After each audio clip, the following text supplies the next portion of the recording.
శ్రీమాత్రే నమ. జయ గురు దత్తాత్రేయ నమ. ఈ వీడియోలో మనం ఏప్రిల్ 13వ తారీఖు నుంచి 19వ తారీఖు మధ్యలో జరగబోయే వార ఫలాలు మకర రాశి వారికి ఏ విధంగా ఉంటాయో తెలుసుకుందాం. మకర రాశి వారికి మరి ఈ వార ప్రారంభంలో అష్టమాధిపతి రవి చతుర్థ స్థాన సంచారం, ఇది జాతకుడు స్థాన చలనానికి కారణం అవుతుంది.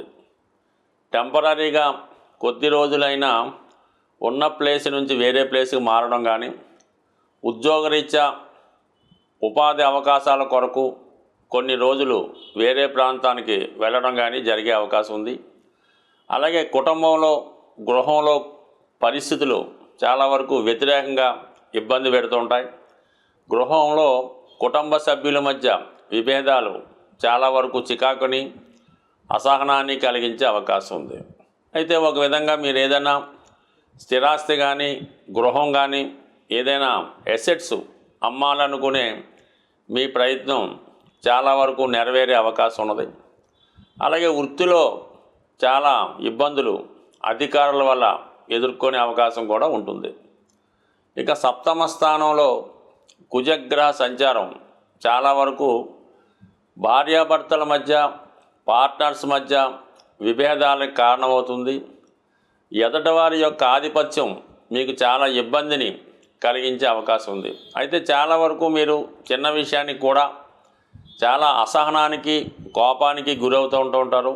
చాలా వరకు ప్రశాంతంగా ఆలోచిస్తే అన్ని సమస్యలు కూడా పరిష్కారం అయ్యే అవకాశం ఉంది. ఫర్ ది సేమ్ టైం వృత్తిలో ఇతరుల యొక్క పెత్తనం, ఆధిపత్యం, మీ యొక్క పర్సనల్ వ్యవహారాల్లో ఇతరుల జోక్యం చాలా వరకు మీకు ఇబ్బంది కలిగించే అవకాశం ఉన్నది.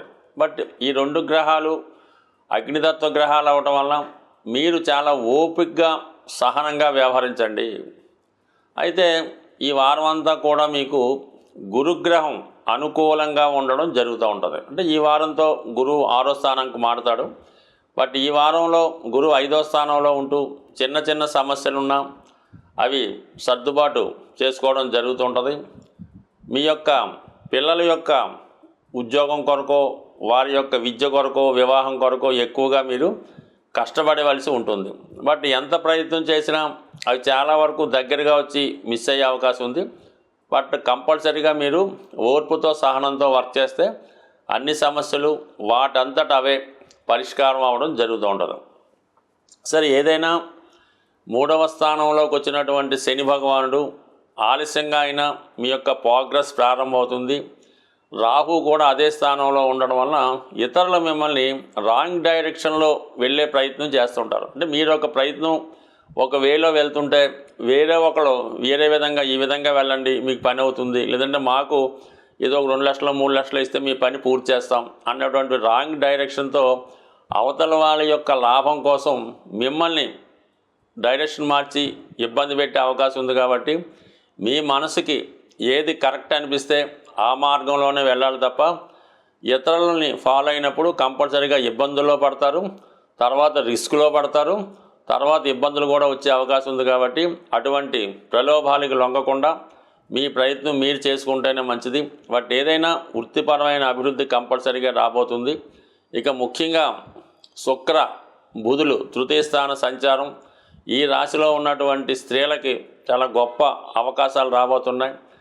మీ అర్హతను బట్టి, మీ స్థాయిని బట్టి ఏదో ఒక ఉపాధి అవకాశం ప్రారంభించడం కానీ, లేదంటే మీకు ఏదైనా ఒక రాజకీయ పదవి లాంటిది వచ్చే అవకాశం ఉంది. ముఖ్యంగా ఈ రాశిలో ఎవరైతే మీడియా, టీవీ, సినిమా రంగాల్లో ఉన్నారో, కళారంగంలో ఉన్నారో వారికి గొప్ప గొప్ప అవకాశాలు రావడం జరుగుతుంది. ఒక గొప్ప గుర్తింపు కూడా ఈ సమయంలో వచ్చే అవకాశం ఉంది. బట్ ఏదైనా మకర రాశి వారికి గతంతో పోల్చుకుంటే ఇక్కడి నుంచి మీ యొక్క అభివృద్ధి నెమ్మదిగా ప్రారంభమవుతుంది.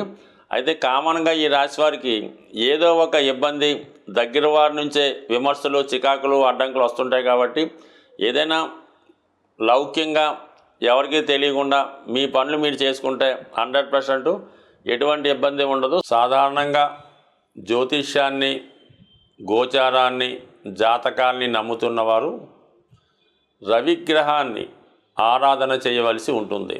రవి యొక్క బలం ఉంటేనే ఆ జాతకుడు అటు ఆర్థిక విషయాల్లో కానీ నెగ్గుకు రావడం జరుగుతూ ఉంటుంది. మరి ఈ వారంలో రవి ఉచ్చ స్థానంలోకి రావడం జరిగింది. అంటే రవి బలంగా ఉన్నప్పుడు మనకి ప్రభుత్వ సంబంధించిన కార్యక్రమాలు చాలా వరకు అనుకూలంగా ఉంటాయి. ఏదైనా ఆరోగ్యంలో మంచి ఆరోగ్యం కలుగుతుంది, మంచి ధన సంపద పెరుగుతుంది.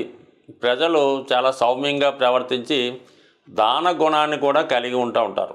మరి ఈ సమయంలో మీరు ఏ రాశి వారైనా ఏ లగ్నం వారైనా రవి బలం ఉంటే మిగతా గ్రహాలన్నీ సహకరిస్తాయి కాబట్టి మరి ఈ సమయంలో మీరు చాలా వరకు ప్రతిరోజు అంటే కామన్గా చెప్పేదైనా ప్రతిరోజు సూర్య నమస్కారం చేసుకోవడం వల్ల అంటే ముఖ్యంగా ఏంటంటే రవి యొక్క అనుగ్రహానికి సత్యనారాయణ స్వామి వారి వ్రతం అది కంపల్సరిగా మీరు చేయించుకోవడం వల్ల లేదంటే ఆ వ్రతంలో పాల్గొనడం వల్ల రవిగ్రహ అనుగ్రహం లభిస్తుంది. తద్వారా మీకు సర్వ సంపదలు కలుగుతూ ఉంటాయి.